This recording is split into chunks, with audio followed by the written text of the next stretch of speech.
Tungkulin ko yun bilang isang kumadroda. Panata ko na sa poong lumikha na tumulong sa babaeng nagagailangan ng aking tulong.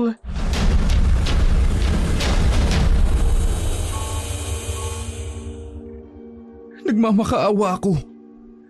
Alam kong tayo'y likas na magkaaway sa batas at kalikasan.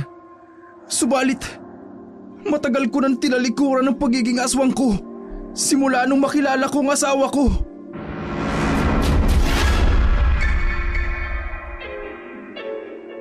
Hindi.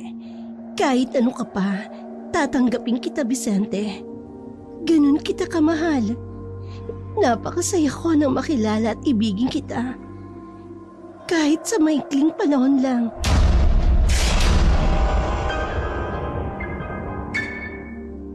Sigurado po ako, Inay.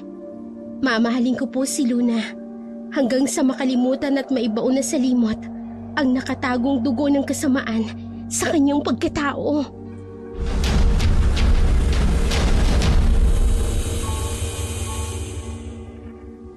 Isang mapagpalang araw po, Dark Shadow. Itago niyo na lamang po ako sa pangalang Digna. Katulad ng iba, hayaan niyo po akong maglahad ng aking karanasan tungkol sa mga aswang. Nangyari ang mga ito noong aktibo pa ang aking ina bilang komadrona. Kilala ang aking ina bilang isang magaling na komadrona sa baryo. Hanggang sa isang araw, nagkaroon ng isang pangyayari na hindi inaasahan ng nanay ko. Dahil hindi niya kayang tumanggi sa kanyang tungkulin bilang komadrona, hayaan niyo pong isalaysay ko sa inyo ang lahat upang lubos ninyong maunawaan. Anak, naihanda mo na ba yung mga kakailanganin ko sa pagpapaanak? Yung daon ng bayabas at kamangyan, nailagay mo na ba sa basket ko? Opo, Inay. Nailagay ko na. Sana naman ba kayo magpapaanak, Nay? Baka mamaya sa malayong lugar yan, ha? Diyan lang sa kabilang sityo. Ay, ikaw na muna ang bahala dito sa bahay, ha? Huwag kang aalis ng bahay. Delikado at biyernes ngayon. Nay, kayo po ang mag-iingat. Kasi ako nandito lang naman ako sa bahay. Ay, mag-iigat ako, anak. O siya, kailangan ko na magmadali at natataranta nito si Timyong. Ingat po, Inay. Palaging ganoon ang sitwasyon sa tahanan ng mag-inang Miling at Digna. Isang kilalang komadrona si Miling, kaya't siya ang takbuhan ng mga tao sa kanilang baryo at sa mga karatig sityo. Hindi naman maiwasan ni Digna na mag-alala para sa kanyang ina. Lalo na't may mga napapabalitang aswang na gumagala sa kanilang nayon. Ay, naawa ako sa anak ni Timyong. Bakit naman po, Inay? May kapansanan kasi. Iyak lang iyak nga si Marie. Kaso wala naman tayong magagawa. Ganon talaga minsan ang buhay. Kawawa naman po pala si Marie. Inay, panganay na anak pa naman nila yun ni Temyong. Ay, oo nga eh. Kita ko nga rin naglungkot sa mga mata ni Timyong nang makitang may kapansanan ng anak niya. Sino naman kaya ang kumakatok na to? Baka mamaya, manganganak na naman. Kauuwi niyo lang, Inay. Pagbuksan mo na at baka importante yan, Digna. Opo. Sandali lang! Nandiyan na! Sino ba kasing... Digna! Bakit ang tagal mo buksan ang pinto? Kanina pa ako kumakatok. Kat, anong ginagawa mo dito sa bahay? Gabi na. Hindi ka naman siguro manganganak. Ay, gagang to! Papasukin mo muna nga ako. Digna! Sino ba yan? Si KitKat lang po, Inay. Ay, KitKat! Napasugod ka. Ay, Aling Miling. May chismis po kasi ako at mainit-init pa ito. Hindi ba pwedeng ipagpabukas yan? Hindi na. Tungkol ba sa nag-chismis na yan, KitKat? Ay, nako. Nagkakagulo po ngayon sa bahay ni Magno. Kasi yung asawa niyang si Gina, inaswang! Ang sabi, kinain daw yung anak sa loob ng tiyan. Kaya ayun, nategi na rin si Gina. Diyos ko. Ay, kaloka. Totoo ba yan? Hindi, nagjo-joke lang ako. Siyempre no, totoo. Kaya nga ako sumugod dito upang ihatid ang napakainat na chismis. Marahil, tama ang hinala ng mga tao. Aswang nga ang pumatay kay Gina. Ay, anong uri naman po ng aswang Aling Miling? Manananggal. Pero may narinig daw po kasing huni ng tiktik kagabi sa bubong nila. Bago natagpo ang patay si Gina. Kadalasan ginagamit ng manananggal na tagapagtunton ng mga buntis ang imong tiktik. At tumuni ito upang ipagbigay alam na sa aswang kasama na meron siyang buntis na natunton. Diyos ko, nakatatakot naman ang lugar natin, Inay. Takot ang bumalot sa baryo ng Santa Ines nang pumutok ang balita tungkol sa sinapit ng asawa ni Magno. Simula noon, naging bantay sarado na ang lahat ng buntis sa kanilang baryo. Binabantayan ng husto ng kani-kanilang mga asawa tuwing sumasapit ang dilim. Kinaumagahan, kinausap ni Miling si Digna. Digna, anak, mayroon akong paaanakin. Huwag ka lang lumabas na bahay kapag sumapit na ang dilim, ha? Inay, kayo nga pong dapat na pinagsasabihan ko niyan. Huwag na po kayo magpaanak sa malayo. Dito na lang kayo sa baryo natin magpaanak. Hindi na ba pwede yan, anak? Tungkulin ko ang magpaanak. Hindi pwedeng tanggihan ng tungkulin. Nag-aalala lang po ako, Inay. Paano kung biktimahin kayo ng tiktik? Kasi sa pagkakaalam ko, hindi lang buntis ang maaaring biktimahin ng tiktik. Malakas ang paniniwala ko sa may kapal, Digna. Huwag mo akong alalahanin, anak. Walang masamang mangyayari sa akin. Nay. Kailangan ko nang umalis, Digna. Maglagay ka ng asin sa mga bintana at pintuan. Pagodra yan sa mga aswang. Opo. Basta mag-iingat po kayo, Inay. May dala akong pagodra sa aswang, Digna. Hindi ako maaano. Kahit anong paalala ni Digna sa kanyang ina, ay hindi ito nakikinig sa kanya. Kaya wala na siyang nagawa, kundi sundin na lamang ang pinag-uutos nito. Naglagay siya ng asin sa bawat bintana ng kanilang bahay at nagpausok ng insenso sa paligid. Bilang panangga sa masasamang espiritu, nasa ganoon siyang ayos nang abutan siya ni KitKat. May dala itong bayong na may lamang talong at iba pang uri ng gulay. Kumikending-kending itong lumapit sa kanya. Digna! KitKat, may bago ka na naman bang chismis? Hay, wala akong juicy na chismis ngayon. Ano ba yung baho ng insenso? Hala, baka masamang espiritu ka, KitKat. Kaya nababahuan ka sa insenso. Gaga! Sa beauty kong ito, mapapagkamalan mong espiritu! Oh, bakit ka nga nandito? Kasi nga, ang boring naman sa house. Wala ang mga magulang ko, nakifiesta sa kabilang baryo. At ayoko mag-isa sa bahay, no? Baka mamaya, salakayin ako ng aswang. KitKat, hindi ka sasalakayin ng aswang. At bakit naman? Kasi nga sa ayos mong yan, mas mukha ka pang aswang kaysa sa totoong aswang. Ay, grabe ka naman. Ang ganda kaya ng ayos ko, no? Bagong bili ko pa naman tong lipstick. Doon sa Tiangge, 35 pesos lang. 35? Diyos ko naman, KitKat. Baka mamaya niyan tuluyang masira yung uso mo. Ay, Digna. Hindi yan. Tiwala lang. No? Wala naman kasi akong kakayahang bumili ng mamahaling lipstick for now. Ewan ko sa'yo. Pumasok na lang tayo sa loob ng bahay. Baka mamaya aswangin tayo rito. Ay, mabuti pa nga. At makikikapi na rin ako. Ang kapal talaga ng mukha mo. Patay gutom ka, no? Napuno ng biruan ang bahay nila Digna dahil kay KitKat. Nakalimutan na nila ang mga kababalaghang nangyayari sa kanilang baryo. Samantala, sa liblib na sityo naman ng Baryo Santa Ines ay nakatira ang mag-asawang Basyon at Vicente.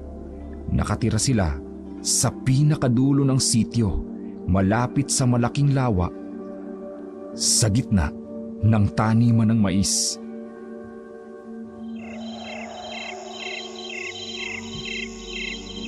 Vicente, matagal ka pa ba? Lilinisan ko lang itong karne ng manok para mailuto ko na. Lagyan mo ng maraming daong sili ha. Oo, lalagyan ko. Oo nga pala, hindi ko nalalagyan ng luya. Ibang spices na lang ilalagay ko. Sige, ayos lang. Kapag makapunta ako sa baryo, bibili ako ng luya. Sumasarap kasi ang pagkain kapag may luya eh. Ako na lang ang bibili. Sige na, pumasok ka na sa loob at tumaambo na. Sige, bilisan mo ang pagluluto ah. At lumalalim na ang gabi. Gusto ko matulog tayo ng maaga. Oo, mabilis lang to. Hindi pa naman magulang itong manok na kinatay ko. Mabilis lang itong palambutin. Naiwan si Vicente sa labas ng kanilang bahay kubo at ipinagpatuloy ang pagluluto ng tinolang manok. Bagong lipat pa lamang sila ng kanyang asawa sa Santa Ines. Galing sila sa kabilang bayan. Ibinenta na kasi ng may-ari ang lupang kanilang sinasaka. Kaya napilitan silang humanap ng bagong malilipatan. Sa kabutihang palad, sinwerte naman silang makahanap ng tirahan sa Santa Ines. Vicente, kabuanan ko na. Sino ang magpapaanak sa akin? May nabalitaan akong kumadrona. Magaling daw ang kumadronang yun. Malapit lang ba siya sa atin? Medyo malayo. Pero sisikapin kong mapuntahan siya para madala ko kaagad dito. Ang sabi sa center, Judith ko ngayong katapusan. Mas mabuti siguro kung puntahan mo siya sa isang araw bago ang Judith ko. Magandang ideya yan, Basyon. Pero huwag kang mag-alala. Ako nang bahala, ha? Magiging maayos ang panganganak mo. Sana nga, Vicente. Natatakot kasi ako. Bakit ka naman natatakot? Hindi ba? May kasabihan na kapag manganganak ng isang babae, ang isang paa nito ay nasa hukay. Alam kong matatag ka, Basyon. At isa pa, narito ako. Hindi kita pababayaan. Hindi maiwasan ni Basyon ang mag-alala. Lalo na't yun ang kanyang unang pagkakataong manganak. Paulit-ulit siyang nilalamon ng takot. Hindi niya alam kung kakayanin ba niya. Natatakot siyang may masamang mangyari sa kanya o sa kanyang anak. Basyon, pupunta muna ako sa bukid ha. Mamimitas ako ng mga gulay. Huwag kang magtatagal, Vicente. Hindi ako magtatagal. Huwag kang lalabas ng bahay. Sige, dito lang ako sa loob. Bakit ba ako kinakabahan? Siguro, dala lang ito ng pagbubuntis ko. Mabuti pa magansilyo na lang ako upang malibang ang isipan ko. Inabala ni Basyon ang sarili sa paggaganchilyo. Upang malibang at hindi na muling mapuno ng kaba ang kanyang isipan. Lumipas ang ilang oras, ngunit hindi pa rin umuuwi si Vicente hanggang sa tuluyan ng sumapit ang dilim. Abot-abot na ang kanyang kaba, lalo na nang may marinig siyang kakaibang tunog sa bubong ng bahay. Para bang tunog ng tik-tik ang umaalingaw-ngaw sa dilim.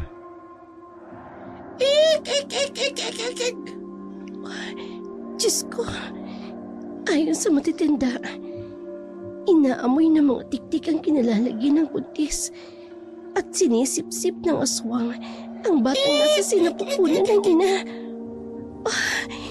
Nasaan ka na ba, Vicente?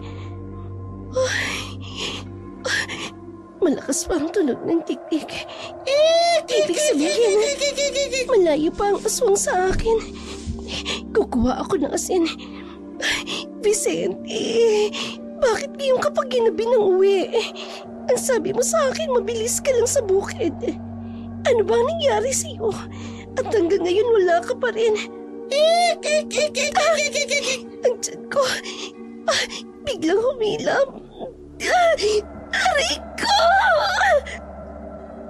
Abot-abot ang kaba ni Basyon dahil sa biglang paghilab ng kanyang tiyan at nang unti-unting humina ang huni ng tiktik, isang masamang sinyales. Para na siyang hihimatayin sa takot. Hawak-hawak ang lalagyan ng asin sa kanyang mga kamay nang bigla niyang marinig ang pagbukas ng pinto. Agad siyang nataranta sa isiping baka aswang ang pumasok. Ngunit ganoon na lamang ang kanyang ginhawa at tuwa nang makita niyang si Vicente pala yun.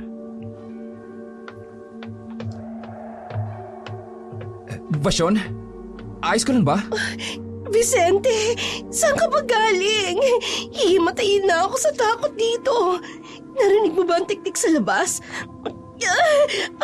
Ang tiyan ko! Sumasakit ba ang tiyan mo? Pinupuntirya ka ng tiktik. Kailangan kong mapatay ang kasama nitong manananggal. Sandali, kukuha ko ng itak. Tatagain kong halimaw na yan. Sigurado akong nasa bubong ang manananggal. Ang sakit ng tiyan ko! Dito ka lang, Basyon! Vicente! Mag-iingat ka! Aray ko! Hoy! Manananggal! Lubayan mo ang asawa ko!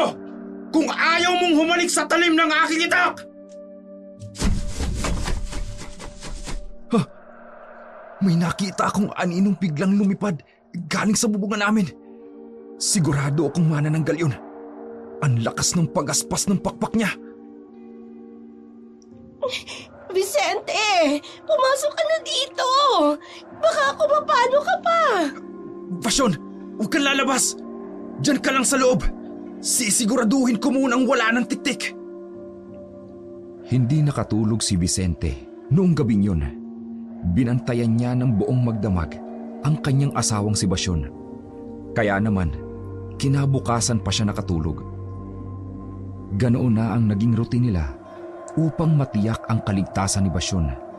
Samantala, sa bahay ni Digna at Aling Miling, may panibago na namang tsismis na dala ang baklang si KitKat. Totoong sinasabi ko, Aling Miling. May inaswang na naman kagabi. Buhay yung nanay, pero yung baby, walay na! Deads na! Hindi na matapos-tapos ang kababalaghan dito sa atin tungkol sa mga aswang na yan. Hanggat walang nakakapuksa sa kanila, hindi sila titigil sa pabibinsala. Sino naman po ang makakapuksa sa kanila, Aling Miling? Hindi naman po natin alam kung sino ba talaga sila sa umaga. May punto ka, KitKat. Malaking tulong sa atin kung mayroon sanang albularyo na makakapuksa sa kanila. Di ba, Nay? Si Mang Sitoy, isa siyang albularyo. Naninirahan na si Sitoy sa bundok. Bihira na lamang siya bumaba dito sa baryo. Pero ngayon natin siya kailangan. Dapat bumaba siya kasi naglilipanan na naman ang nakakatakot na nilalang dito sa baryo ng Santa Ines. Kaya ikaw, Nay, huwag ka na magpapaanak sa mga liblib na sityo. Natatakot ako. Baka mabiktima ka ng aswang. Sisikapin ko, anak. Pero kasi naaawa din ako sa mga taong nangangailangan ng tulong ko. Nay, alam ko naman po yun. Pero minsan isipin niyo rin ang kaligtasan ninyo. Hindi nakaimik si Miling sa tinuran ng kanyang anak. Pakiramdam niya'y hindi niya kayang tumanggi sa mga taong nangangailangan, lalo na't tungkulin niya bilang isang komadrona ang tumulong. Isang umaga, habang abala sina KitKat at Digna sa pagbabalot ng suman, nakarinig sila ng kaguluhan mula sa bahay ng kapitbahay nilang si Aling Inday. Ay, dako, kawawa naman si Inday. Ay, kawawa naman. Ano po bang nangyari kay Aling Inday? Ay, dinali raw ng wakwak kagabi, kaya tuluyang namatay. Ano? Ay, kawawa naman si Aling Inday. Nakaratay na nga sa sakit. Inaswang pa. Diyos ko, ano na ba itong nangyayari sa baryo natin, KitKat? Ay, hindi ko rin alam, Digna. Habang lumilipas ang mga araw, ay, parami ng mga nabibiktima ng mga aswang. Halika na, umuwi na tayo. Natatakot na ako eh. Ay, sige. Let's go na nga at baka salakayin pa tayo ng aswang kahit umaga.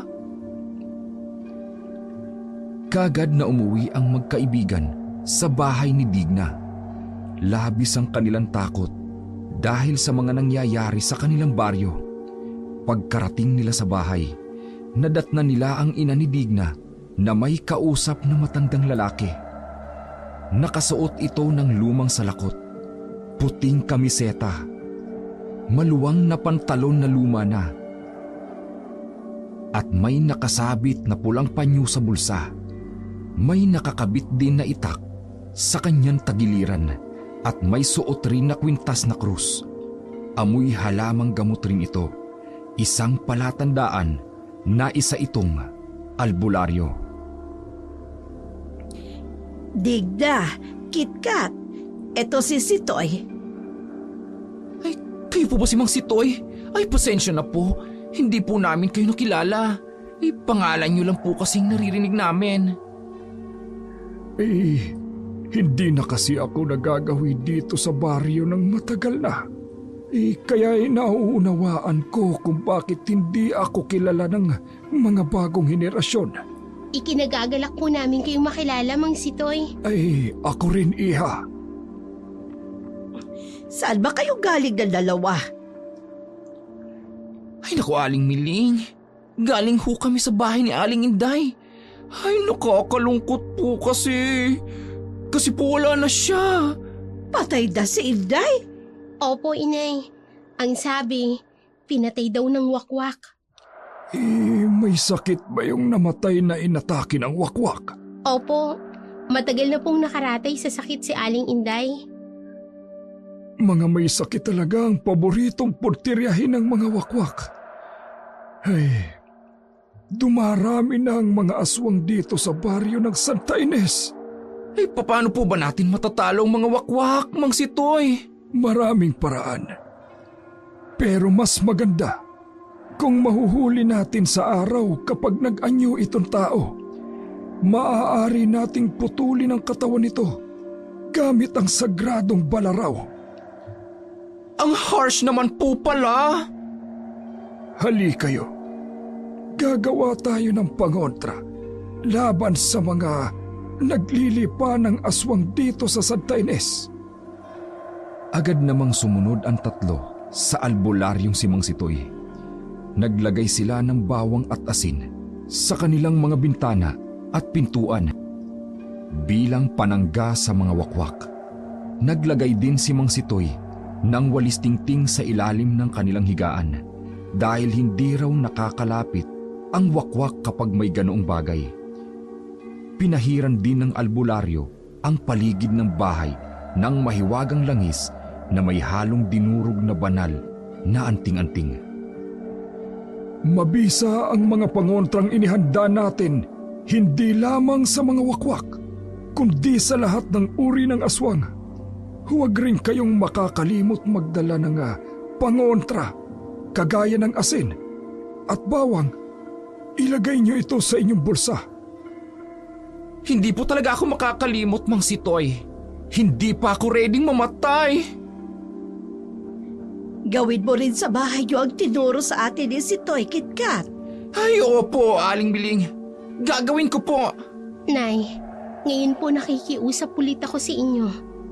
Huwag na po kayong magpapaanak sa mga liblib na lugar dahil napakadelikado na po ng panahon natin ngayon. Ay, anak. Nay, pakiusap po.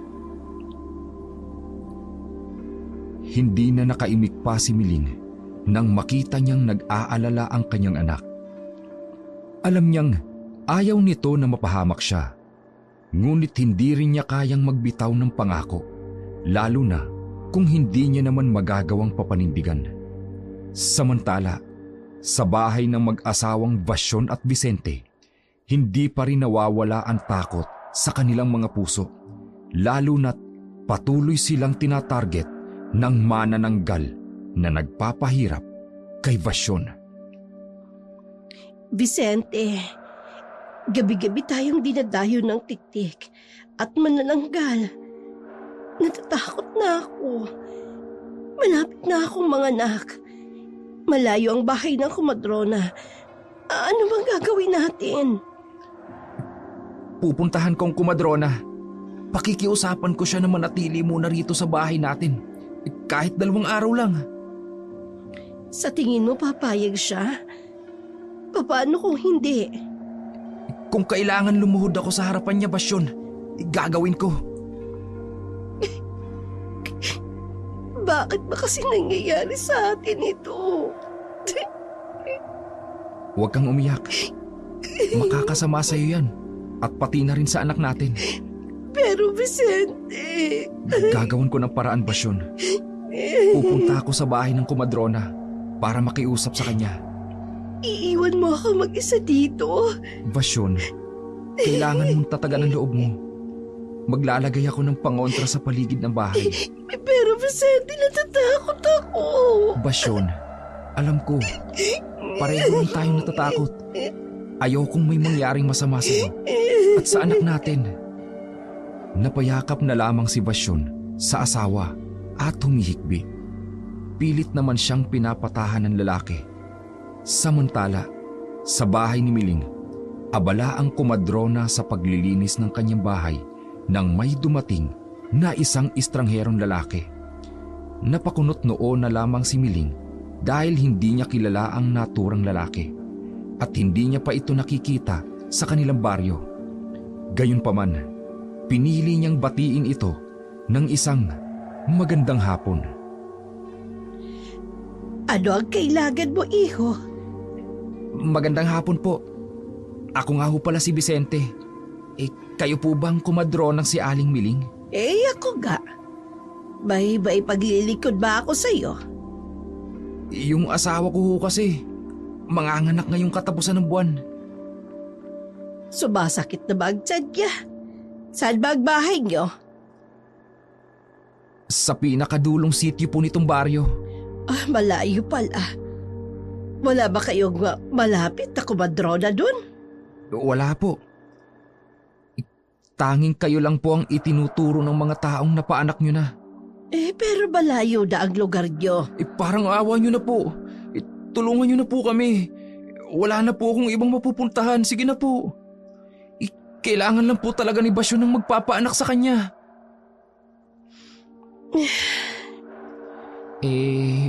Makikiusap rin ho sana ako kung pwedeng manatili po kayo sa amin. Kahit po sana 2 araw lang. Kakausapin ko muna ang anak ko tungkol dito. Maraming salamat po, Aling Miling. Tatanawin ko po itong isang napakalaking utang na loob sa inyo. Huwag ka na muna magpasalamat, Vicente. Hindi ko pa sigurado kung papayagan ba ako ng anak ko. Ang mabuti pa, pumasok ka muna sa loob ng bahay namin. Huwag na po. Dito na lang po ako sa labas. Ayos lang po ako rito. Sige. Ikaw ang bahala. Kakausapin ko lang ang anak ko. Sige po. Maghihintay po ako rito sa labas. Agad na tumalima si Miling at pumasok sa kanilang bahay. Naiwan si Vicente sa labas. Agad na hinanap ni Miling ang anak at natagpuan niya ito sa kusina. Naghihiwa ng kalabasa na isasahog sa iluluto nitong ginataang alimasag. Kaagad niyang sinabi kay Digna ang tungkol sa lalaki na nasa labas ng kanilang tirahan. Nay, delikado po. Hindi nga po natin kilalang lalaking yan eh. Tapos mananatili pa kayo sa bahay nila ng 2 araw? Anak, kawawa naman. Baka kumapano ang asawa niya. Nay, wag na po kayong sumama. Digna, alam ko nag-aalala ka sa akin. Pero hindi ko magagawang tanggihan ang tungkulin ko. Tungkulin na maaari ninyong ikapahamak, inay. Basta po hindi ako pumapayag. Anak, patawarin mo ako. Pero hindi ko kayang tumanggi. Eh di ako pong tatanggi para sa inyo. Digna, magtiwala ka. Walang mangyayari sa akin. Nay naman. Hindi magawang pigilan ni Digna ang mag-alala sa ina. Si Miling naman, kaagad inayos ang mga gagamitin para sa panganganak. Samantala, magkasabay na lumabas ang mag-ina mula sa loob ng bahay. Kaagad na tinapunan ni Digna ng inis na tingin ang lalaking nakaupo. May distansya mula sa kanilang tirahan. Ikaw, siguraduhin mo lang na makakauwi dito ang nanay ko sa loob ng 3 araw. Kung hindi, susugurin talaga kita sa bahay ninyo. Anak, Digna, huwag ka namang ganyan. Huwag kang mag-alala. Sisiguraduhin ko ang kaligtasan ni Aling Miling. Apat-apat lang. Vicente, pagpasensyahan mo na ang anak ko. Nag-aalala lang siya sa akin. Nay, hindi yun na dapat ginagawa to eh. Digna, kailangan. Tungkulin ko ito. Sige na, aalis na kami. Bago pa kami abutan ng dilim sa daan. Nay, kapag hindi kayo nakauwi, susundan ko kayo. Uuwi ka agad ako, anak. Sa oras na makapanganak na ang asawa niya. Ihahatid ko siya pa uwi. Huwag kang mag-alala. Siguraduhin mo lang lalaki ha. Hindi pa rin mapigilan ni Digna ang mainis dahil sa sobrang pagkamatulungin ng kanyang ina. Sinundan niya ng tingin si Miling at ang lalaking kasama nito. Hindi niya alam, pero may kaba siyang nararamdaman na hindi niya malaman kung saan nagmumula. Kinagabihan, dumating si KitKat sa bahay nila Digna. Nakakatawang itsura nito. May malalaking bawang na nakakwintas sa liig at may bitbit na walis tingting na halatang bagong gawa dahil hindi pa napuputulan ang dulo nito. Oh, bakit napasugod ka na naman dito sa bahay?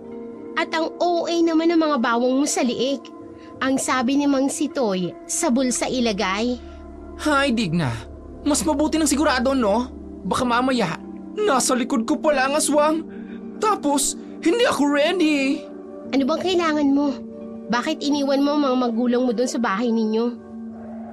Ay, wala si nanay at tatay. Nakifiesta na naman. Wala talaga silang pagmamahal sa akin. Alam nilang maraming gumagalang aswang dito sa baryo. And tapos, iniiwan lang nila akong mag-isa sa bahay. Huwag ka na magtampo. Alam kasi nila na kaya mo namang pangalagaan ang sarili mo. Hindi ko pa rin maiwasang magtampo. Teka nga. Nasaan pala si Aling Miling? Ayun, umalis. May mga anak sa dulo ng sityo nitong baryo. Ano? Ay, teka. Bakit ka pumayag? Alam mo, delikado, di ba? Sinubukan kong pigilan, KitKat. Pero nagpumilit si inay. Wala na akong nagawa. Ay, nakakaloka naman si Aling Miling. Alam niyang maraming gumagalang aswang, pero umalis pa rin siya. Ay, nako. Kaya nga nag-aalala ako ng gusto eh. KitKat, hindi ko kakayanin kapag may nangyaring masama kay inay. Labis-labis ang pag-aalala ni Digna sa kanyang ina. Ngunit kahit anong pigil niya, alam niyang hindi siya nito pakikinggan. Katulad na lamang ng ginawa nitong pagsama sa estrangherong lalaki. Samantala, nakarating na si Miling sa bahay ni Vicente. Agad silang sinalubong ng isang babaeng buntis at matamis ang naging ngiti nito sa kumadrona. Kumain po kayo, Aling Miling. Marami po yung niluto kong pinakbet. Maraming salamat, Basyon. Kumusta naman ang buong duration ng pagbubuntis mo? Hindi ka ba naman nahirapan? Hindi naman po sa awa ng Diyos. Hindi rin po ako naging maselan, katulad ng ibang nagbuntis. Mabuti naman kung ganon. Marami kasi akong mga nakilalang buntis na napakasela nila. Naku, ibahin niyo po ako. Hindi po ako pinahirapan itong baby ko. Oh, Diyos ko! Ano yun? Narito na naman siya. Sinong narito? May tiktik at manananggal po kasing pinupuntirya ako. Kaya ako po kayo pinakuha kay Vicente ng mas maaga. Dahil natatakot po ako. Baka ako mag-labor po ako sa gabi. Bakit hindi yung kaagad sinabi? Sana naisama ko ang albularyong si Sitoy. Naisip ko po kasi kapag sinabi ko, baka hindi kayo sumama. Aling Ling, pasensya niyo po. Nariyan siya sa bubong. Dito lang kayo. Huwag kayong lalabas. Aakyatin ko sa bubong ang walang hiyang manananggal na yan. Vicente, mag-iingat ka. Baka ako mapatay ka niyan. Siya munang uunahin kong patayin. Mahabaging Diyos, ilayo niyo po kami sa tiyak na kapahabakan. Panginoon ko. Kahit anong mangyari, huwag na huwag kayong lalabas. Vicente, mag-iingat ka. Basyon, halika. May mga pagotra ako dito na binigay ng albularyo. Aling Miling, natatakot po ako. Ilang gabi na akong walang tulog. Kami ni Vicente. Palagi niyang tinataboy ang tiktik at manananggal pero pabalik-balik ito. Ang tiyan ko! Humihilab na naman! Ay, sa pagkakaalam ko, isa yan sa mga sinyales na malapit na ang aswang na kasama ng tiktik. Sumasakit ang tiyan ng isang buntis. Dito ka sa tabi ko. Isusuot ko ito sa iyong anting-anting na bigay ni Sitoy. Aling Miling! Ang tiyan ko! Natatakot ako, Aling Miling! Baka mawala ang anak ko! Hindi namin hahayaang mangyari yun, Basyon. Layuan mo kami! Layuan mo ang pamilya ko! Halimaw!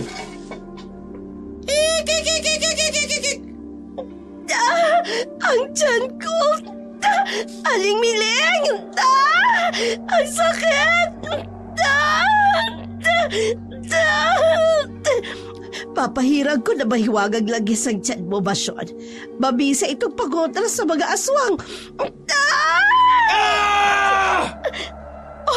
Diyos ko! Ang asawa ko! Vicente! Ano nangyayari sa'yo? Ang tiyan ko! Ayos lang ako!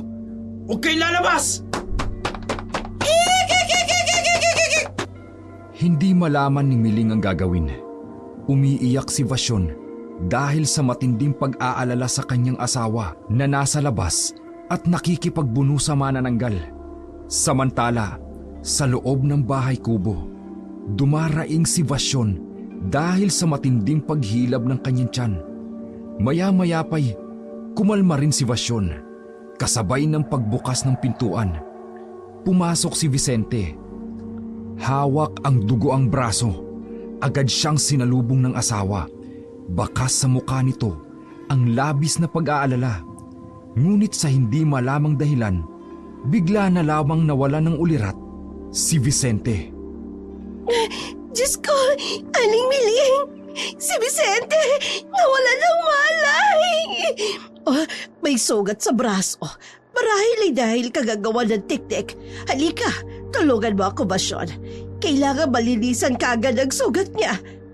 Opo, Aling Miling. Ano po ba ang kukunin ko na kakailanganin natin? Sa basket ko, may banal na lagis na bigay sa akin ng albularyo. Kunin mo, nasa isang maliit na botelya. Magmadali ka! Opo, Diyos ko, sana walang masamang mangyari sa asawa ko. Hindi maaano ang asawa mo, Basyon. Magtiwala tayo sa Panginoon. Nilinis ni Miling ang sugat ni Vicente. Pagkatapos ay pinahiran iyon ng banal na langis na ibinigay ng albularyong si Sitoy. Matapos gamutin si Vicente, nilagyan nila ng asin ang bawat bintana ng bahay kubo, pati na rin ang pinto bilang panangga sa masamang espiritu. Kinaumagahan, nagising si Vasyon At laking tuwa niya nang makita niyang gising na rin ang kanyang asawa. Vicente, Diyos ko, nag-alala ako sa iyo kagabi. Duguan ang braso mo. Ginamot ka namin ni Aling Miling. Tinakot mo ako, Vicente. Aray, ang sakit ng braso ko. Huwag ka na munang magkikilos. Malaki ang sugat mo sa braso. Sinugod ako ng manananggal kagabi. Pero tinamaan ko ang pakpak niya. Sigurado kong hindi na siya babalik.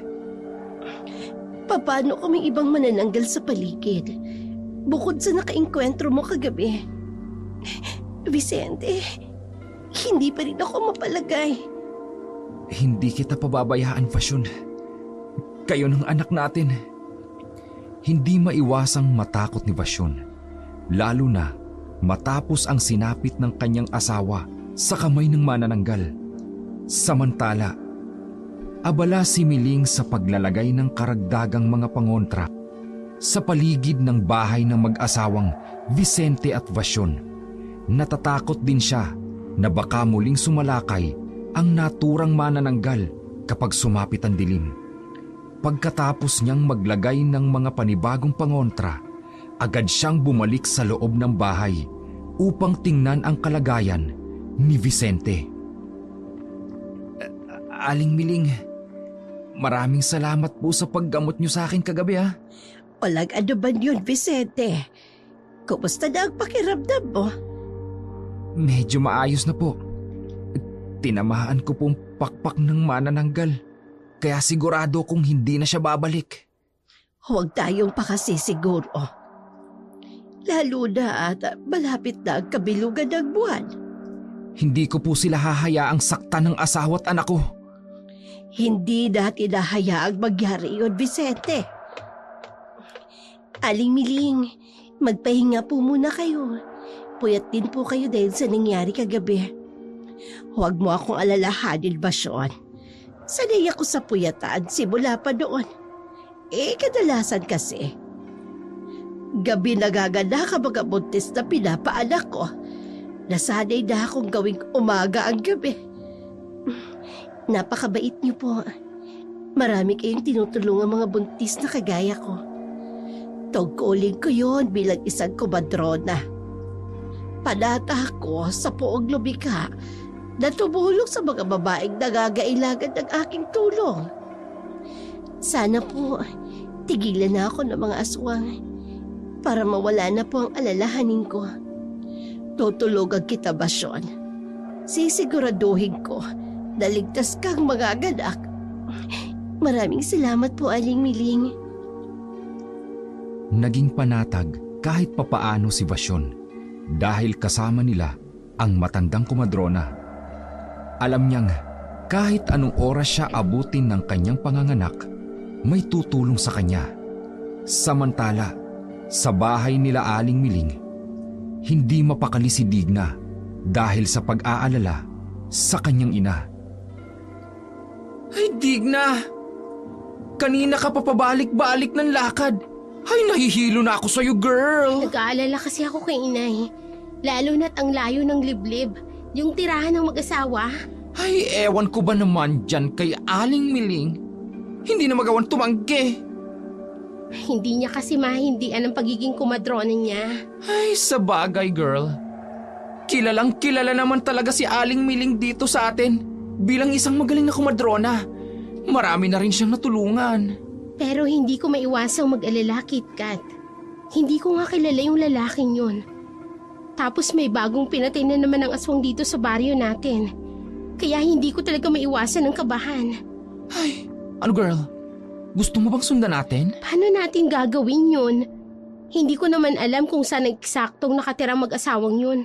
Basta ang sabi ni inay, dulong sityo. Ay, ang hirap naman. Ay, ganito na lang girl. Kapag hindi pa rin umuwi si Aling Miling sa takdang araw na uuwi dapat siya, kahit hindi natin alam yung bahay, susundan natin. Sana talaga walang mangyaring masama kay inay. Kung hindi, lagot talaga sa akin ang lalaking yun. Pilit na pinakalma ni KitKat ang kaibigang si Digna na labis ang pag-aalala sa kanyang ina. Samantala, abala si Miling sa pagpapausok ng insenso sa paligid ng bahay. Hindi rin niya pinapayagang lumabas si Vasyon bilang pag-iingat. Ang asawa naman nitong si Vicente ay umakyat sa bukid upang manguha ng preskong gulay, prutas at iba pang lamang ugat bilang paghahanda sa nalalapit na panganganak ni Vasyon. Matapos mapausukan ni Aling Miling ang buong bahay, agad niyang pinuntahan si Vasyon upang tingnan ang kalagayan nito. Ayos ka lang ba, Vasyon? Medyo po humihilab ng konti ang tiyan ko. Malapit ka nagagbagad. Kailangan kitang bantayan ng mabuti. Natitakot po ako, Aling Miling. Huwag kang matakot. Gagabayan tayo ng Panginoon. Ganyan talaga kapag unang beses na pagbubuntis. Hindi may iwasan ang kabahan sa araw na magaganap na. Tatatagan ko po ang loob ko. Lalo na't alam kong naririyang kayo at si Vicente. Alam kong hindi niyo ako pababayaan. Hindi. Siya pala. Kumain ka na ba? Hindi pa po. Medyo nahihilo rin po kasi ako eh. Gusto mo bang alam na ako sa kusina niyo? Ipagluluto ko kayo ng pagkain. Ay, hindi na po. Nakakahiya naman po sa inyo. Bakit ka naman mahihiya? Sige na, maupo ka na lang dyan at ako na ang kikilos. Napangiti na lamang si Vasyon bago piniling maupo sa isang upuang kahoy. Samantala, si Miling ay agad na nagtungo sa kusina upang maghanap ng maaaring iluto. Pagkatapos magluto, agad niyang pinakain si Vasyon. Habang kumakain ng gulay na mais na may halong malunggay si Vasyon, hindi napigilan ni Miling ang magtanong. Bakit yun naman dito naisipag manirahan sa liblib na sityo ng Santa Ines? Bakit hindi na lang sa pinakabaryo? Wala pa po kasi kaming kakayahang bumili ng sariling lupa sa baryo. Kaya dito na muna, Aling Miling. Ay, ganun ba? Pansin ko bagong gawa itong bahay kubo nyo. Bagong lipat ba kayo? Opo, nakatira po kami sa kabilang ibayo dati. Pero ibinenta na po ng may-ari yung lupa na sinasaka namin. Binigyan nila kami ng maliit na halaga, bayad sa mga pananim at pag-aalaga namin sa lupa nila. Yun po ang ginamit namin upang makapagsimula. Mukhang mabait yung dating amo nyo, ano? Katunayan po, kamag-anak po sila ni Vicente. Ha? Ipapamana sana kay Vicente ang lupang yun. Pero dahil nag-asawa siya at hindi nila ako gusto para kay Vicente, kaya binawi nila yung lupa. At binigyan na lang si Vicente ng kaunting pera. Bakit naman hindi ka nila gusto? Babait ka, maganda, at higit sa lahat, mahal mo ang asawa mo. Hindi ko po alam. Basta ang alam ko po, simula nang naging magkasintahan kami ni Vicente, tutol na talaga ang pamilya niya sa relasyon namin. Lalo pa silang nagalit nung lihim kaming magpakasal sa huwes. Minsan, Vasyon, hindi talaga perpekto ang buhay mag-asawa. Ang mahalaga naman ay kayo, dahil kayong dalawa ang magsasama sa hirap pa ng ginhawa. Matapos ang masinsinang pag-uusap ni Vasyon at Miling, napagdesisyonan ni Miling na ipalakad-lakad si Vasyon sa paligid ng bahay. Aniya, makatutulong iyon upang bumaba ang tiyan at maging mas madali ang kanyang panganganak. Mabagal at may pag-iingat ang bawat hakbang ni Vasyon. Hawak-hawak ang kanyang likod. Samantala, unti-unti nang nilalamon ng dilim ang langit at nagsisimula ng umihip ang malamig na hangin. Ngunit si Vicente ay hindi pa rin bumabalik mula sa bukid. Paulit-ulit na sumusulyap si Vasyon sa bintana. Hawak ang kanyang tiyan habang unti-unting kinakain ng pangamba ang kanyang puso. Basyon, kumalba ka lang. Bakit ang tagal niya? Baka kung ano na ang nangyari sa kanya, Aling Miling. Walang basabag nangyari sa kanya, Basyon. Ipadatag mo ang loob mo. Kung kailan naman delikado ang panahon, saka naman palaging ginagabi ng uwi si Vicente. Pobermi ka ga, Basyon. Baka kung manganak ka na hindi oras. Hindi ko po kasi maiwasang hindi mag-alala. Oh, may kumakatok. Baka si Vicente na yan. Bubuksan ko po ang pinto. Wag. Silipin mo muna. Siguraduhin mo muna si Vicente gag kumakatok na yan. Ay, sige po, Aling Miling. Sinilip muna ni Miling kung sino ang kumakatok sa labas ng pintuan. Nang masigurong si Vicente nga ito, agad niyang binuksan ang pinto. Pumasok si Vicente na may buhat na malaking sako na puno ng mga kamote, mais, kamoteng kahoy at ube. Halatang pagod, ngunit kontento ang kanyang mukha. Agad namang sumalubong si Vasyon, bahagyang panatag na ang loob, ngunit dala pa rin ang kaba. Vasyon, Aling Miling, pasensya na. Inabutan ako ng dilim. Bakit ka nga ba inabot ng dilim? Ano nangyari? Labis ang pag-aalala ko sa'yo. Akala ko kung napano ka na. Nahirapan lang kasi akong maghanap ng ibang halamang ugat. Tuyo na kasi ang karamihan. Kumusta na ang pakiramdam mo? Ayan. Dumadalas na paghilab ng kanyang tiyan. Malapit na yung maganak. Ligtas naman po siya, di ba? Aling Miling, aantabayanan niyo naman po ang panganganak ng asawa ko, di ba po? Ay, oo naman. Kaya ga ako sumama sa'yo dito, Vicente. Maraming salamat po, Aling Miling. Huwag ka na ulit magpapaabot ng dilim sa daan, Vicente. Papatayin mo ako sa takot eh. Vasyon, masama sa'yo ang palagi nag-aalala. Tinatakot mo ako tuwing umaalis ka ng bahay eh. Paano kung salakayin ka ng mga aswang? Paano kung gumanti sila dahil sa ginawa mo sa manananggal? Subukan lang nila at hahalik sila sa talim ng itak ko. Matapos ang kanilang pag-uusap, agad na naghanda ng hapunan si Vicente. Hindi niya hinayaang gumalaw pa sa kusina si Vasyon. Nais niyang makapagpahinga at maging relax ang kanyang asawa, lalo na't malapit na itong manganak. Samantala, sa kabilang bahagi ng baryo, nagkakagulo ang mga tao. Mayroon na namang panibagong biktima ang aswang. Mabilis na kumalat ang balita at ang takot ay muling bumalot sa buong komunidad. Ay, Diyos ko po! Hindi na talaga ligtas tong baryo Santa Ines. Ang dami na namang napapatay ang mga aswang na yan. Ay, nako! Kaloka! Una, si Gina. Pangalawa, si Aling Inday. At ngayon, si Mang Euro. Hindi pala kontento ha?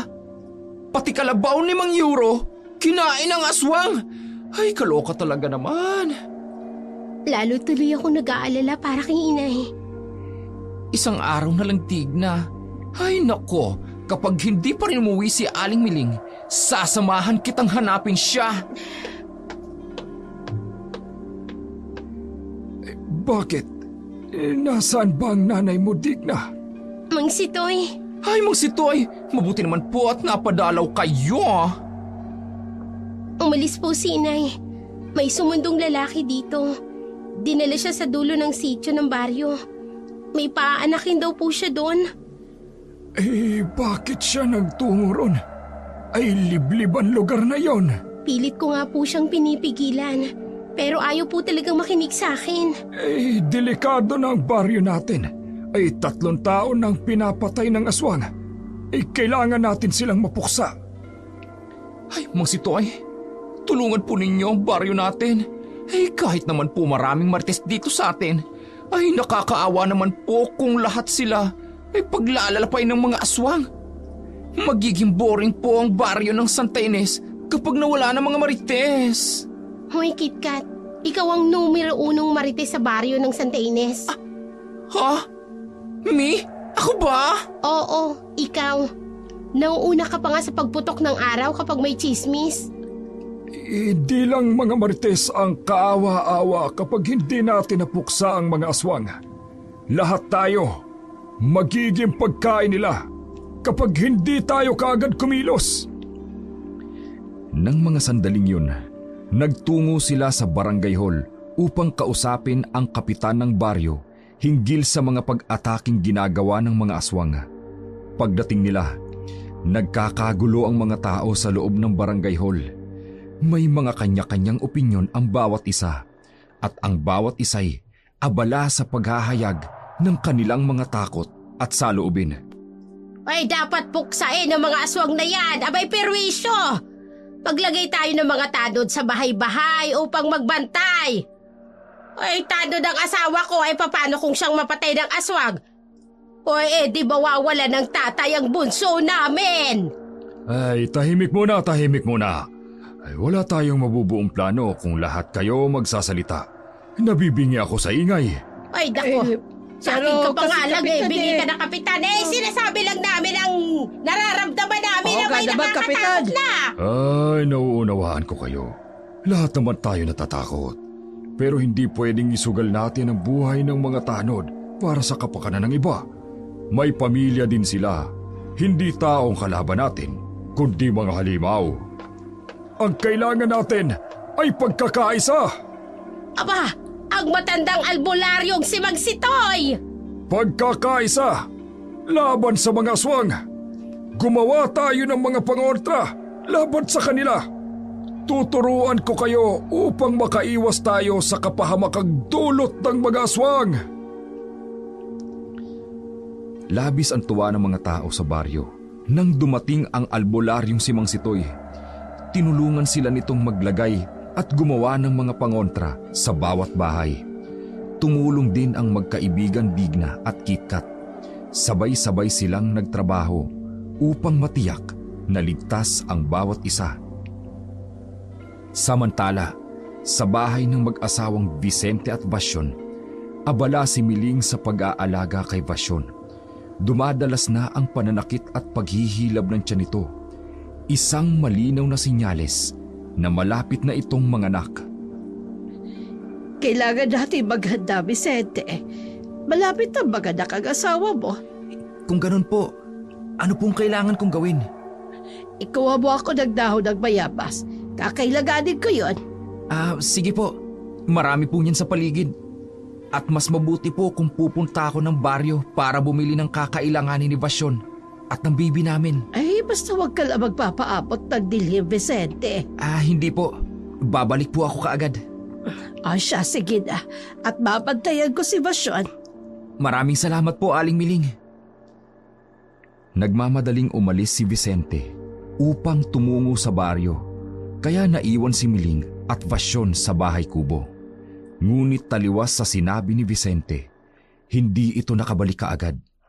Nagsimulang mag-alala si Vasyon habang paikot-ikot siya sa loob ng bahay. Bigla siyang nakaramdam ng kakaibang pananakit ng kanyang tiyan. Hindi ito tulad ng mga karaniwang hilab na nararamdaman niya. Kasunod nito, nakaramdam siya ng kakaibang sensasyon at nang tiningnan ang kanyang hita, napansin niyang may umagos na tubig. Ay, may umagos na tubig sa hita ko. Aling Miling! Aling Miling! Vasyon, bakit? Aling Miling! Diyos ko, pumutok na paano bigyan mo, Vasyon? Magaganda ka na. Halika, pumasok tayo sa silidyo. Ihiga kita doon. Ang sakit ang tiyan ko. Aray ko. Nasaan ba si Vicente? Huwag na natin hintayin si Vicente. Kailangan mailabas mo na ang bata. Ang sakit. Aling Miling! Kaagad na dinala ni Miling si Basyon sa kanilang silid at maingat na inihiga. Mabilis siyang kumuha ng malinis na palanggana na may lamang maligamgam na tubig, pati na rin ng malinis na bimpo at tuwalya. Agad niyang dinaluhan si Basyon na ngayon ay namimilipit na sa sakit. Ang sakit!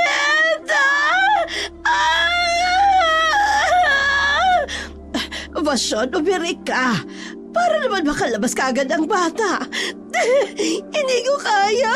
Hindi ko kaya, Aling Miling. Sobrang sakit ng tiyan ko. Ang sakit! Biglang kumulog ng napakalakas. Mukhang uulan pa yata. Aling Miling! Huminga ka ng malalim. Ilabas mo ng dahan-dahan.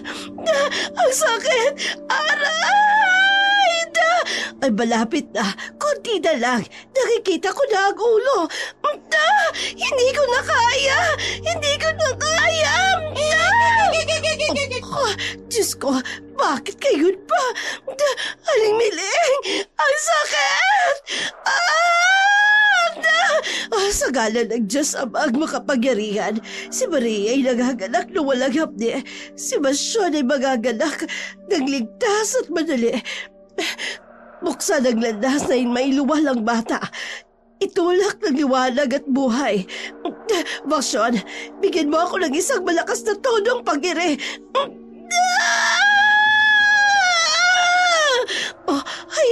Ayan na ang bata.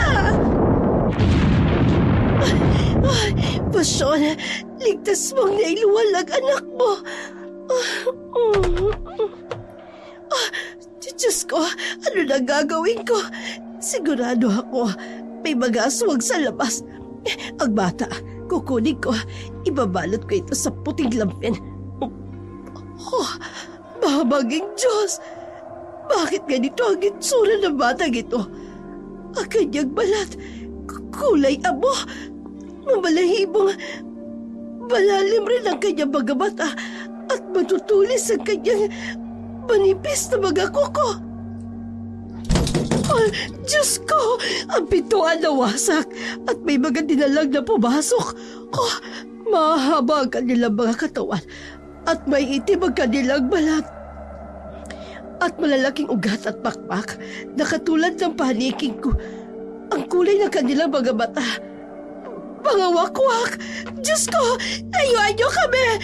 Diyos ko! Ang dami nila! May lumusot sa bubungan ng bahay! Basyon, gumising ka! Kailangan nating tumakas! Basyon, gumising ka! Hindi ko bibigay sa inyo ang sanggol! Hindi nyo ito makukuha! Hindi! Susugurin nila ako! Kukunin ko ang maiwagang lagi sa bulsa ko! Isasaboy ko ito sa kanila! Para lang silang mga napasok. Pero patuloy sila sa paglapit sa akin. Hindi ko ibibigay sa inyo ang batang ito. Itiwan mo ako. Hindi ko ibibigay sa iyo ang batang ito. Hindi ko ito ibibigay sa inyo mga halimaw kayo.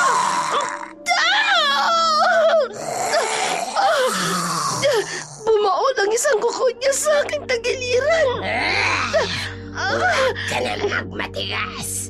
Kukunin namin ang bata. Hindi! Ibalik niyo sa akin ang sanggol. Habulin ko sila.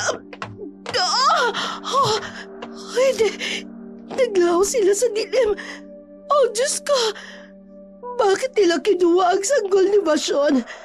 Bakit? Naging madilim at masalimuot ang gabing yun. Iniinda ni Miling ang matinding sakit sa kanyang tagiliran, dulot ng pagkalmot sa kanya ng mga wakwak. Ginawa niya ang lahat ng kanyang makakaya upang hindi makuha ng mga wakwak ang sanggol. Ngunit dahil sa dami nila at ang kakaibang lakas ng mga nilalang na yun, wala na siyang nagawa. Wasak ang bahay kubo nang datnan ito ni Vicente. Napatigil siya at napaluhod sa lupa, lalo na nang makita ang dugoang si Aling Miling at ang kanyang walang malay na asawa. Aling Miling! Anong nangyari? Bakit nagkaganito? Nasaan ang anak ko? Kinuha ng mga wakwak. Sinubukan ko silang pigilan. Ngunit wala akong nagawa. Vicente, malalakas sila.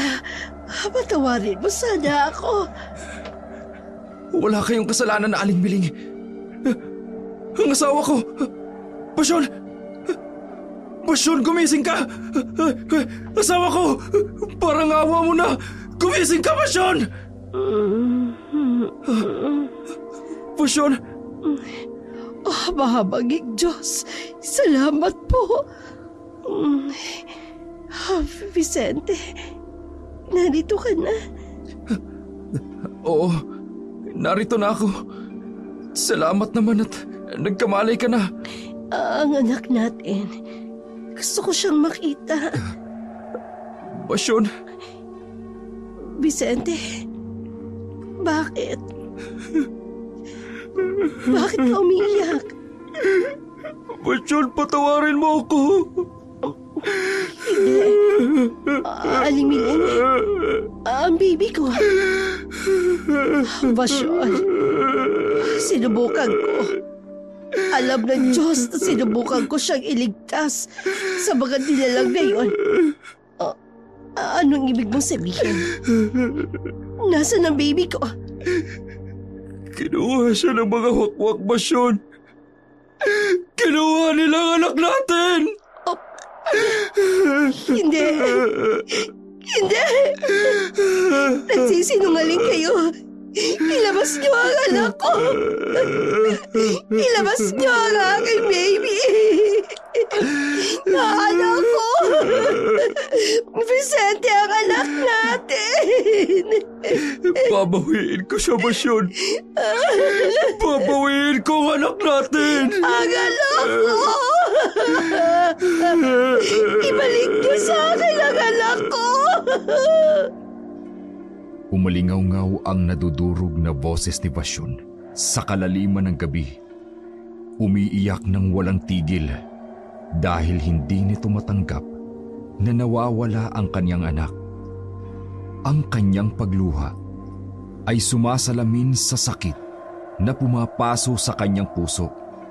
Hindi malaman ni Vicente kung paano pakalmahin ang asawa sapagkat maging siya man ay labis ding nasasaktan. Kinabukasan, si Pasyon ay tulala.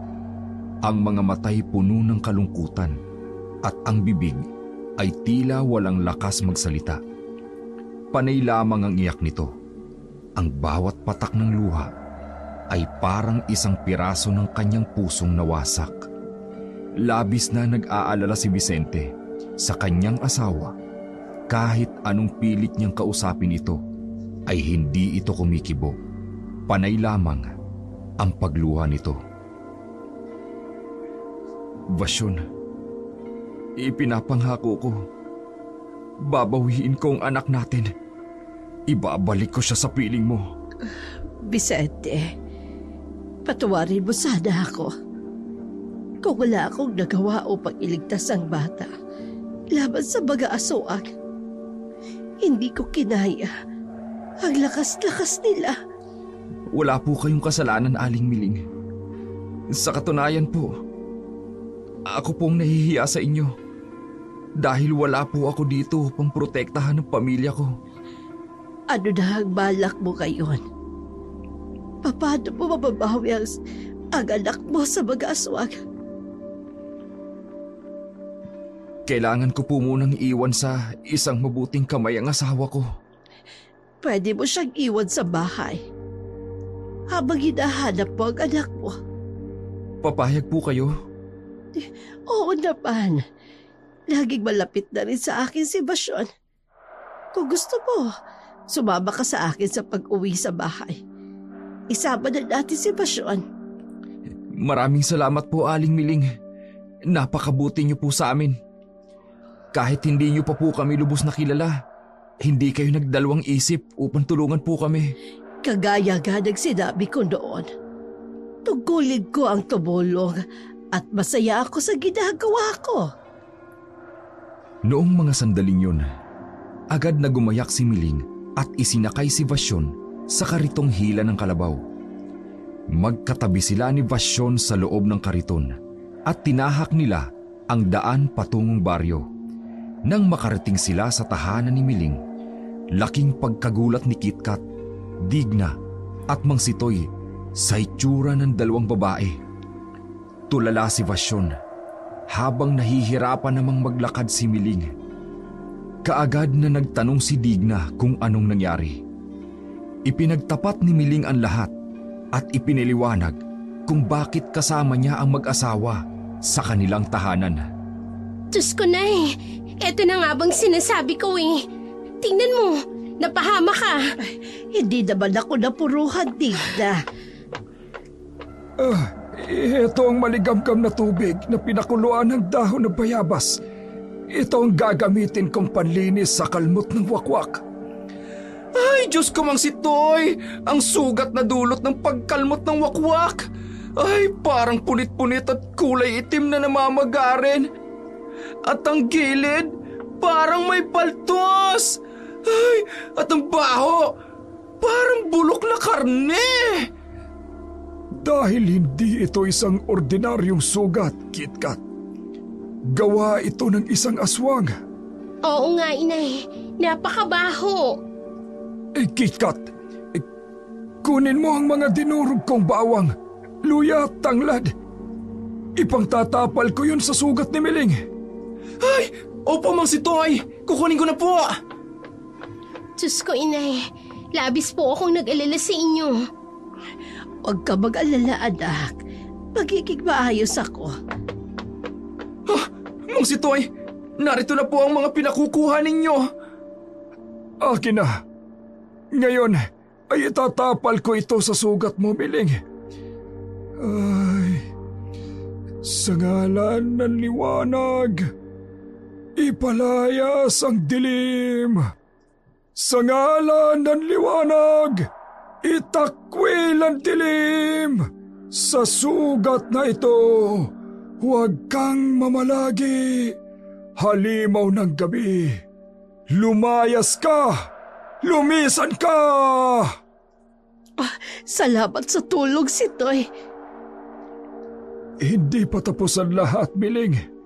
Ang isang taong kinalmot o nasugatan ng isang wakwak ay binabalikan ito. Hindi ka pwedeng mawalan ng kasama at pangontra. Ano pong ibig ninyong sabihin, Mang Sitoy? Ang wakwak ay isang uri ng aswang na kumakain ng kaluluwa ng kanyang biktima. Ang bawat sugat na likha niya, hindi lamang basta pisikal na pinsala. Ito ay may kasamang espiritual na epekto na nagiging dahilan ng pagkuha ng lakas ng buhay o kaluluwa ng biktima niya. Kapag nakakuha ng lakas mula sa sugat ng tao ang wakwak, bumabalik ito upang tuluyang kunin ang natitirang buhay ng biktima. Kaya pala, nangihina si Inay. Oo, mabuti na lang at nakauwi siya kaagad. Kaunting sandali na lang, tuluyan ang kakalat ang sumpa ng aswang sa kanyang katawan. Kasalanan to ng lalaking yon.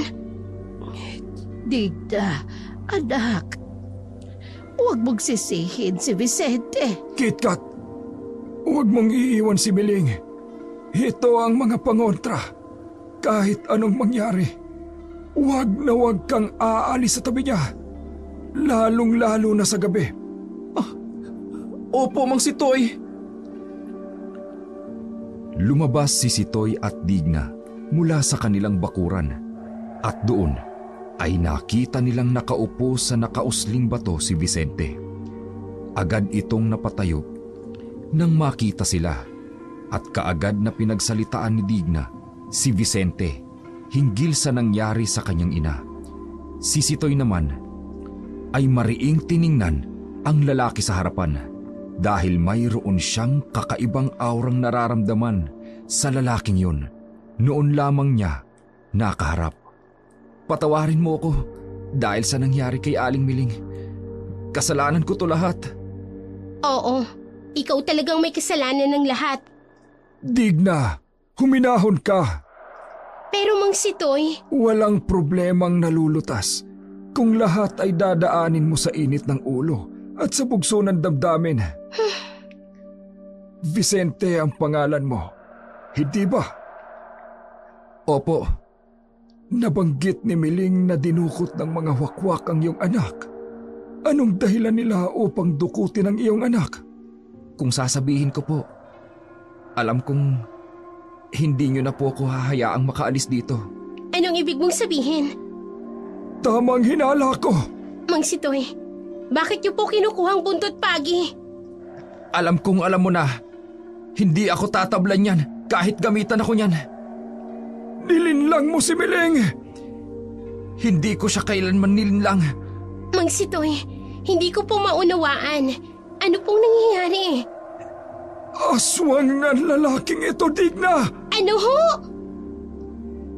Hindi makapaniwala si Digna sa tinuran ng albularyo. Tulala siya habang nakatingin sa nakatayong lalaki sa harapan nila. Hindi niya akalain na isang aswang ito mula sa maamo nitong mukha at inosenteng aura. Hindi niya lubos maisip na sa likod niyon ay ang kinakatakutan nilang halimaw. Bakit ka lumuluhod?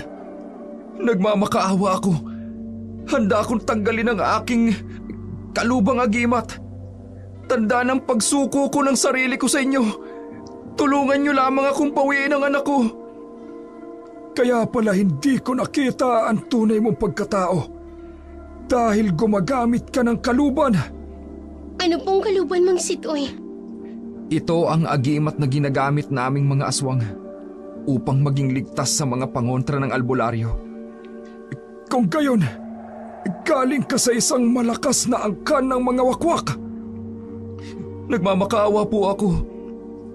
Alam kong tayo'y likas na magkaaway sa batas ng kalikasan. Subalit, matagal ko nang tilalikuran ang pagiging aswang ko. Simula nung makilala kong asawa ko, mahal na mahal ko siya at ipinaglaban ko siya sa aking angkan. Paano kung maniniwala sa isang manlilinlang na nilalang na katulad mo? Marami na kayong pinatay sa baryong ito. Ang aking pamilya, sila ang pumapatay. Gumaganti sila sa ginawa kong pagtalikod sa lahi namin. Bakit kailangan ibang tao ang magdusa?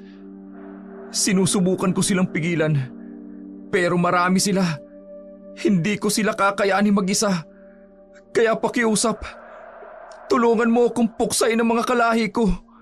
Hawak nila ang anak ko. Hindi pwedeng mapasakamay nila ng tuluyan ang anak ko dahil mas lalo silang magiging malakas. Hindi malaman ni Sitoy kung tutulungan ba niya ang aswang na ngayon ay nakaluhod at nagmamakaawa sa kanya. Alam niyang mapanlinlang ang mga aswang, ngunit may bahagi sa kanyang isipan na bumubulong na dapat niyang tulungan ito. Samantala, inutusan ni Sitoy si Digna na bumalik sa loob ng bahay. Nag-aalangan pa si Digna na iwan ang matandang albularyo, ngunit wala na siyang nagawa at sumunod din siya kay Sitoy. Paano kitang paniniwalaan? Magkalaban tayo. Iisa lang ang hangarin namin mga albularyo. Ang mapuksa kayong mga aswang. Alam ko po, pero sa oras na ito, magkakampi tayo laban sa pamilya ko. Bakit mo kinalaban ang angkan mo? Kilala kayong mga wakwak na walang puso. Simula nang makilala ko si Basyon, pinag-alam niyang muli ang aking puso't kaluluwa. Hindi natuwa ang angkan ko na magitan sila sa amin. Pinaglaban ko si Basyon. Alam ba niya Wala siyang alam. Ang alam niya, hindi siya gusto ng pamilya ko dahil mahirap lang siya. Pinalabas ko rin na pinaalis kami. Pero ang totoo, itinakas ko siya, lalo na nang malaman kong buntis siya. Kung saan-saan kami nagpalipat-lipat bago kami napadpad dito. Bakit kinuha ng pamilya mo ang anak mo? Para saktan ako. Para bumalik ako. At alam din nilang mas malakas ang anak ko pagdating sa tawag ng kalikasan. Dahil sa kalahating tao ito at kalahating wakwak, nagtataglay ang anak ng katangian ng tao at wakwak at malaking bantayan sa kanila. Kaya nais nilang lumaki ang anak namin sa mga kamay nila. Kung ganon, kailangan nating bawiin ang bata. Saan natin sila mahahanap? Hindi na natin sila kailangang hanapin. Dahil alam kong susundan nila kami dito. Babalikan nila si Aling Miling dahil nasugatan nila siya. Kung ganon, kailangan natin maghanda. Kailangan. Maliwanag ang buong paligid. Mabilis ang mga kalahi ko sa dilim. Matatalo tayo kapag humalo sila sa dilim. Hindi akalain ni Mang Sitoy na sa buong buhay niya ay makikipagsanib puwersa siya sa aswang. Ang nilalang na matagal na niyang tinutugis. Ngayon, ang aswang na iyon ay katabi niya habang nagpaplano sila ng mga hakbang upang puksain ang mga kalahi nito. Samantala, sumapit na ang gabi. Tahimik ang buong baryo. Puno ng takot. Ilang sandali pa, maririnig na ang mga alulong.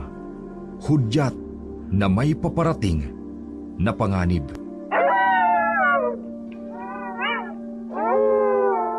Nais mo pa ba na isuko ko sa iyong kaluban ko? Hindi na.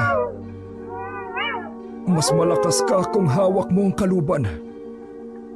Paano po kayo? Meron akong anting-anting. Makakaya kong humarap sa mga kalahi mo. Pananatilihin nating maliwanag ang buong bahay. Sasalubungin natin sila. Kailangan natin silang mautakan. Malakas ang kalahi ko. Hindi natin sila basta-bastang matatalo. Hindi ko alam kung tama ba na magtiwala ako sa iyo. Wala ka ng ibang pagpipilian, Mang Sitoy. Sapagkat kung hindi tayo magtutulungan, mas marami pa silang papatahin tao.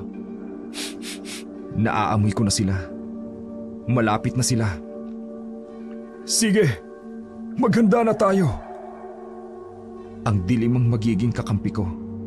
Sa liwanag ka magtago, Mang Sitoy. Doon, hindi ka nila maaabot.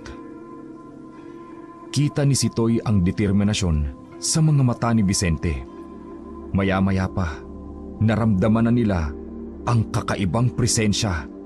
Bumigat ang paligid at maririnig ang mga mahiwagang bulong na sumasabay sa ihip ng hangin. Ang malamig na simoy ay tila may dalang lason sapagkat masakit ang bawat dampi nito sa balat. Pumuwesto na si Sitoy sa harapan ng bahay ni Miling. Nasa loob ang buong pamilya at silang dalawa lamang ni Vicente ang haharap sa mga wakwak. Maya-maya pa, nakarinig sila ng malalakas na pagaspas ng mga pakpak at tumambad sa kanila ang mga nakatatakot na hitsura ng mga wakwak. Hawak ng isa sa mga ito ang anak ni Vicente. Ang anak ko! Ibalik niyo sa akin ang anak ko! Hindi ka namin kapanganalin. Tinalikuran mo kami. Bakit hindi niyo maintindihan ang dahilan ko? Hindi ako katulad niyo! Marunong ako magmahal! Hindi kailanman umiibig ang mga wakwak. Iba ako! Hayaan niyo na akong maging masaya! Ibalik niyo sa akin ang anak ko! Hindi namin ibibigay sa iyo ang anak mo. Amin na siya. Alam namin ang kakayahan niya kapag lumaki siya. Kung ganon, Mapipilitan akong kalabanin kayo. Sige, hindi ka namin naatrasan. Hinahamon kita. Sa oras na matalo kita, ibibigay mo sa akin ang anak ko. Kapag natalo mo ako, sasama ako sa'yo. Sige, pagbibigyan kita sa nais mo. Lumipad siya. Andun siya sa bubungan, sa itaas, dun sa lumang kapilya. Susundan ko siya. Sinundan ni Vicente ang pinunong wakwak hanggang sa bubungan. Doon sila nagtagisan ng tingin. Higit na mas malaki ang pinuno. Mas mahahaba ang mga kuko at ang pangil nito. Mas malapad at matutulis ang mga pakpak. Ngunit hindi natinag si Vicente. Para sa kanyang pamilya, handa siyang suungin ang anumang panganib, gaano man ito kalaki. Samantala, si Mang Sitoy ay mag-isang humarap sa iba pang mga wakwak. Hawak niya ang kanyang agimat at buong puso siyang nananalangin sa may kapal. Sa kabila ng panganib, buong tapang niyang sinalubong ang mga halimaw. Walang takot at may pananalig na magwawagi ang liwanag laban sa dilim.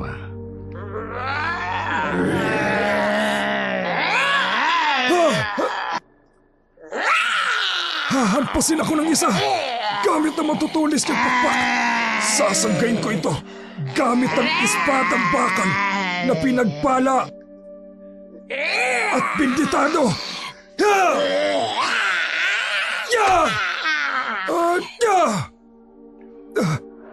May susugot pa na isa. Tatalon ako at sasabayan ko ng mahiwagang langis. Heto sa'yo! Nangingisay siya. Ito na ang pagkakataon ko. Itutusok ko sa dibdib niya ang espada ng ganito.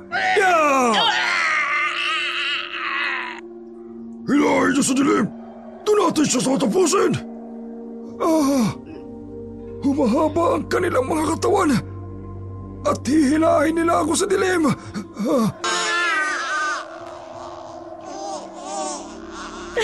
Ang anak ko! Hindi. Si Basyon lumabas ng bahay at kasunod niya sila Digna. Basyon! Bumalik ka rito! Hindi! Ang anak ko! Kukunin ko ang anak ko! Basyon! Huli ka rito! Hindi! Hinihila nila po ako! Bitawan niyo ako! Mga halimaw! Basyon! Delikado, huwag kang lalapit sa anak mo! Basyon! Ngunit hindi nakinig si Basyon. Patuloy siya sa pagtakbo patungo sa kinaroroonan ng kanyang anak. Abot-abot ang kaba ni Kitkat at Digna. Hindi malaman ang gagawin. Si Mang Sitoy ay nawalan ng focus sa sitwasyon. Kaya't sa isang iglap, nahila ito ng mga wakwak sa dilim. Samantala, si Vicente ay kasalukuyang nakikipagbuno sa pinunong aswang. Isang laban ng buhay at kamatayan. Hindi! Hindi na ako babalik sa inyo! Pues, dapat ko nang mamatay. Tanggapin mo to! Yumuko ang pinunong aswang. Sabay suntok pataas gamit ang matulis na buto ng paniki. Isang sandatang likas sa kanyang anyo. Tumama ito sa tadyang ni Vicente. Dahilan upang umurong ito saglit at mapalipad palayo. Tumama ako sa solidong semento. Tatayo ako. Susugurin ko siya. Hetong ganti ko! Tanggapin mo! Sabay bigwas ng pakpak ni Vicente na may mga balahibong matutulis na parang sibat na tumalsik sa ere. Umiwas ang pinunong wakwak, gumulong sa lupa at agad gumanti ng dambuhalang alulong na sumira sa paligid. Nag-crack ang mga pader ng kapilya. Dahilan upang gumuho ito at muli silang nagpang-abot ng pinunong wakwak. Mamamatay ka, Vicente. Wala ka lang kawala sa matutulis kong kuko. Hindi ako papayag. Babawiin ko pa sa'yo, anak ko. Ito bagay sa'yo.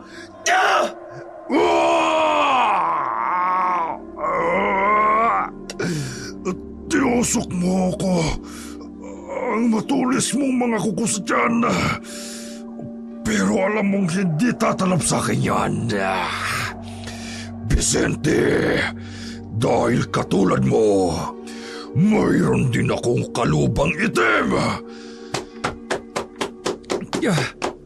Lumipad siya. Susundan ko siya. Sa ere, nagtagpo muli ang kanilang mga kuko at pangil. Parang sayaw ng bangis, bawat bitaw ng atake ay may kombinasyon ng diskarte. Isang pain sa kanan, tapos lilipat sa likod para umatake ng walang babala sa kalagitnaan ng kanilang banggaan. Gumamit ng langis ng iglap si Vicente. Isang mahiwagang langis na pinatulo sa kanyang mga kuko upang lumusot sa balat ng pinunong wakwak kahit ito'y may proteksyon. Isa yun sa kanyang plano. Papasugod na ang pinunong wakwak nang salubungin ito ni Vicente. Tanggapin mo ang tulis ng aking mga kuko!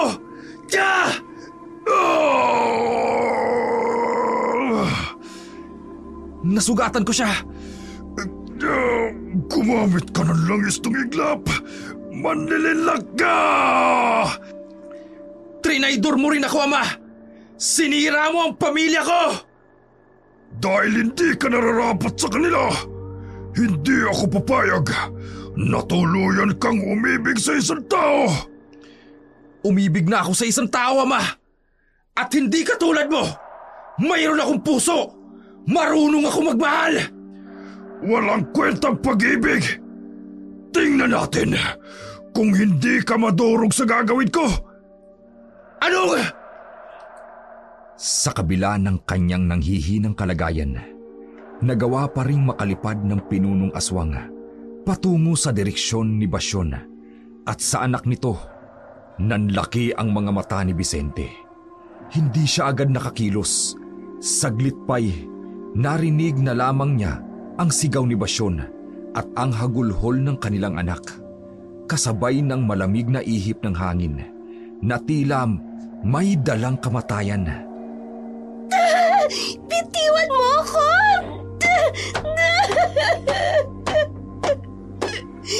Ang babaeng ito, ang dahilan kung bakit mo kami tinalikuran. Dapat lamang na siya'y mawala. Vicente, isa ka sa kanila? Patawarin mo ko, Basyon.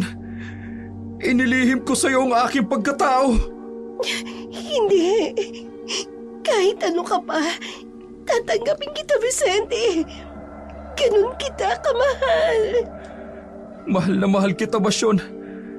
Gagawin ko ang lahat upang mailigtas kayo ng anak natin. Yun ay kung magagawa mo pa siyang iligtas. Hindi! Wag!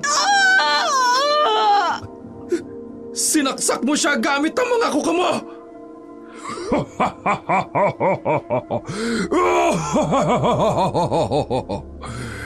Masdan ang duguan mong asawa, Vicente.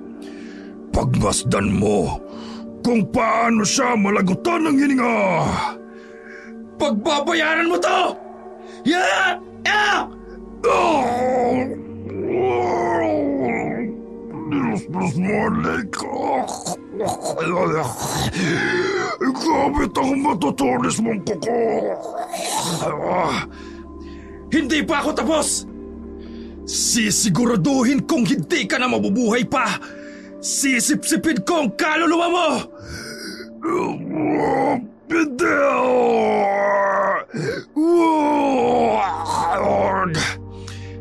Sa ilalim ng dilim, ang iyong kaluluwa ay aking kukunin. dugo at laman sa aking katawan ay sasama. Sa bawat sigaw ng gabi, ikaw ay mawawala. Maging aking anino. Magiging aking lakas! Ito!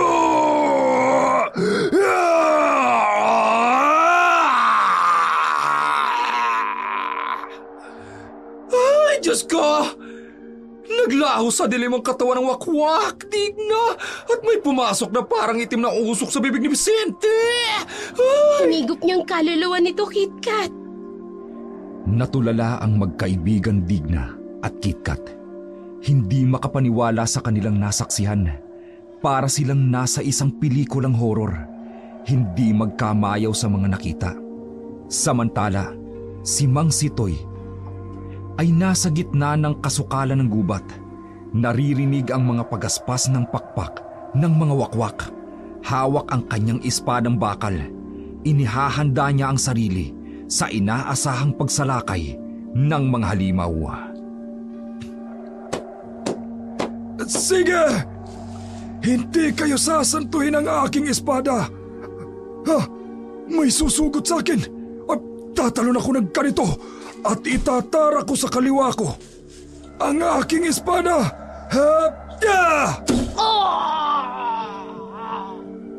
Hindi sila nanghihina sa aking gamit na espada kahit na may paspas ito ng anting-anting. Oras na para gamitin ko ang langis ng iglap katulad ng naging plano namin ni Vicente. Heto, patutuluin ko ito sa talim ng aking espada.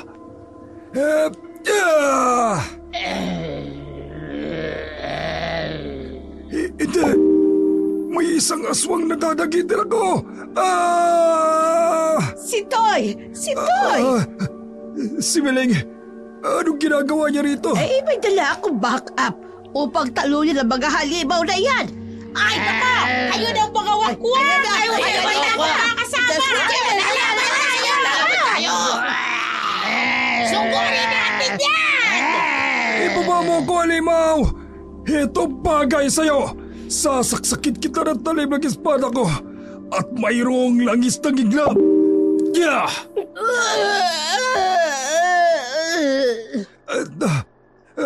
Hindi! Mabibitawan niya ako! Mahulog ako! Yeah! Sitoy! Nahulog si Sitoy sa lupa. Kasabay niyang bumagsak ang wakwak na dumagit sa kanya. Samantala, ang mga taga-baryo, may mga daladalang sulo at pangontra, ay nagpasindak sa mga wakwak. Sinamantala iyon ni Sitoy at sinabuyan niya ng banal na tubig ang mga halimaw at saka umusal ng isang banal na orasyon. Sa ngalan ng liwanag at ng apoy, sa bisa ng aking agimat, ako'y nananawagan. Layas, nilalang ng kadiliman, sa ngalan ni San Benito, ni San Miguel Arcangel at ng buong may kapal, magsibalik kayo sa pinagmulan, sapagkat ang liwanag ay di matatalo ng dilim. Tanggapin ninyo ang aking sumpa, ang apoy na magiging bakal, ang hangin ay magiging sibat. Sa 3 ulit ng aking salita, umalis kayo mga wakwak. Sa ilalim ng langit, ikaw ay mawawalan ng kapangyarihan.